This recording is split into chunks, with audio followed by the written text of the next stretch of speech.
राधे राधे दोस्तों, हमारे चैनल में आप सभी का स्वागत है। चलिए दोस्तों, आज हम जानेंगे राष्ट्र के खातिर अपना सिर बलिदान करने वाली रानी। दोस्तों, हाड़ी रानी शलुम्बर के राजा रामरतन सिंह चुरावत की पत्नी थी। इतिहास के सुनहरे अक्षरों में हाड़ी रानी की वीर गाथा दर्ज है। इन्होंने अपने पति को विजय की ओर प्रेरित करने के लिए एक ऐसा बलिदान दिया जिसे करना तो दूर, सोचना भी शायद मुमकिन नहीं। आज हम बात करेंगे हाड़ी रानी की, जिन्होंने एक ऐसा बलिदान दिया जिसके बारे में सोचने से ही रोंगटे खड़े हो जाते हैं। हाड़ी रानी बूंदी के हाड़ा शासक की बेटी थी, जिनकी शादी उदयपुर के सलुम्बर के सरदार राम रतन सिंह चुड़ावत से हुई थी। बाद में उन्हें इतिहास में हाड़ी रानी के नाम से जाना गया। हाड़ी रानी एक ऐसी वीरांगना थी जिन्होंने अपने अस्तित्व की रक्षा के लिए अपने पति को उसका फर्ज याद दिलाने के लिए अपना सिर ही काट कर पेश कर दिया, ताकि वह अपनी नई नवेली दुल्हन के मोहब्बत में बंधा अपने राष्ट्र धर्म से विमुख ना हो। जी हाँ दोस्तों, चलिए आगे जानते हैं। यह उस समय की बात है जब मेवाड़ पर महाराणा राज सिंह 1652 से 1680 तक शासन किए थे। इनके सामंत सलुम्बर के राव चुड़ावत रतन सिंह थे, जिनसे हाल ही में हाड़ा राजपूत सरदार की बेटी से शादी हुई थी। कथा के अनुसार हाड़ी रानी के विवाह को अभी केवल 7 ही दिन हुए थे। हाँ दोस्तों, हाड़ी रानी के विवाह के केवल अभी 7 दिन ही हुए थे। हाथों की मेहंदी भी अभी नहीं छूटी थी। उन्होंने अपने पति के मुख को भी अच्छे से नहीं देखा था। उनके पति को युद्ध पर जाने का फरमान आ गया, जिसमें महाराजा राज सिंह ने राव चुड़ावत रतन सिंह को दिल्ली से औरंगजेब की सहायता के लिए आ रही अतिरिक्त सेना को रोकने का निर्देश दिया था। चुड़ावत रतन सिंह के लिए संदेश उनका मित्र शार्दुल सिंह लेकर आया था। पत्र पढ़कर हार्डी सरदार का मन व्यथित हो गया, क्योंकि उनके विवाह के मात्र 7 दिन ही हुए थे और पत्नी से बिछड़ने की घड़ी आ गई थी। जरा सोचिए दोस्तों, जिन्होंने अपनी पत्नी को ढंग से देखा ना हो, उनको युद्ध में जाने का फरमान आ गया। दोस्तों, कौन जानता था कि युद्ध में क्या होगा। एक राजपूत रणभूमि में अपने शिष्य का हत्या करता है और जरूरत पड़ने पर सिर काटने से पीछे नहीं हटता।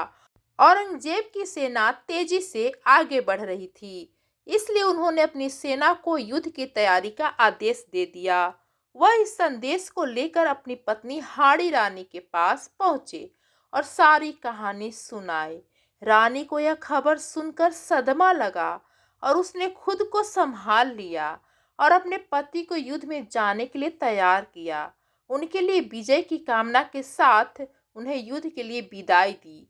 सरदार अपनी सेना को लेकर चल पड़े कि उनके मन में रह रहकर अपनी पत्नी की याद आ रही थी कि कहीं ऐसा न हो कि मेरी पत्नी मुझे भूल जाए। वह अपने मन को समझाते, लेकिन फिर भी उनका ध्यान अपनी पत्नी के तरफ ही चला जाता।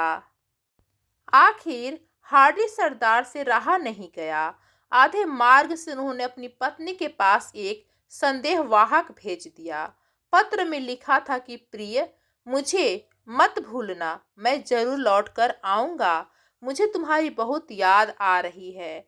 अगर संभव हो तो अपनी कोई निशानी मुझे भेज देना। उसे ही देखकर मैं अपना मन हल्का कर लिया करूँगा। दोस्तों, संदेशवाहक पत्र लेकर के हाड़ी रानी के पास पहुंचता है। पत्र पढ़कर हाड़ी रानी सोच में पड़ गई। अगर उनका पति इसी तरह अपना ध्यान अपनी पत्नी की तरफ लगाएंगे तो शत्रुओं से कैसे लड़ेंगे। अचानक उनमें विचार आया। उन्होंने संदेशवाहक को अपना एक पत्र देते हुए कहा, मैं तुम्हें अपनी अंतिम निशानी दे रही हूँ।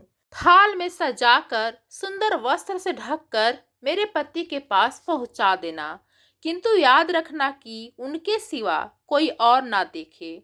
हाड़ी रानी के पत्र में लिखा था, प्रिया, मैं तुम्हें अपने अंतिम निशानी भेज रही हूँ। तुम्हें मेरे मोह के बंधनों से आजाद कर रही हूँ। आप बेफिक्र होकर अपने कर्तव्य का पालन करना। मैं स्वर्ग में तुम्हारी राह देखूंगी। दोस्तों, पत्र संदेश वाहक को देकर हाड़ी रानी ने अपनी कमर से तलवार निकाली और एक ही झटके से अपना सिर धड़ से अलग कर दिया। संदेश वाहक की आंखों से आंसू निकल पड़े। वे स्वर्ण थाल में हाड़ी रानी के कटे सिर को सुहाग के चुनर से ढककर संदेश वाहक भारी मन से युद्ध की भूमि की ओर दौड़ पड़ा। उसको देखकर हाड़ा सरदार ने पूछा कि क्या तुम रानी की निशानी ले आए? संदेश वाहक ने कांपते हाथों से थाल को उसकी ओर बढ़ा दिया। हार्डी सरदार की आंखें फटी की फटी रह गईं और वह उन फटी आंखों से अपनी पत्नी का सिर देखता रह गया। उसके मोह ने उससे उसकी सबसे प्यारी चीज छीन ली थी। अब उसके पास जीने का कोई उद्देश्य नहीं था। उसने मन ही मन कहा, प्रिय, मैं भी तुमसे मिलने आ रहा हूँ। हाड़ा सरदार के मोह के सारे बंधन टूट चुके थे। वह शत्रु पर टूट पड़ा। इतना अप्रतिम शौर्य दिखाए कि उसके जैसा मिसाल मिल पाना बड़ा कठिन है। जीवन की आखिरी सांस तक लड़ता रहा। औरंगजेब की सहायक सेना को उसने आगे नहीं बढ़ने दिया जब तक मुगल बादशाह मैदान छोड़कर भाग नहीं गया था। इस जीत का श्रेय केवल उसके शौर्य को नहीं बल्कि रानी के बलिदान को भी जाता है, जो अब तक के इतिहास का सबसे बड़ा और बलिदान माना गया है। आशा करती हूँ दोस्तों, आज का यह किस्सा आपको बेहद रोचक, प्रेरणादायक एवं वीरतापूर्ण लगा होगा। ऐसे ही कथा के लिए हमारे चैनल को like, comment, share and subscribe करें। धन्यवाद दोस्तों।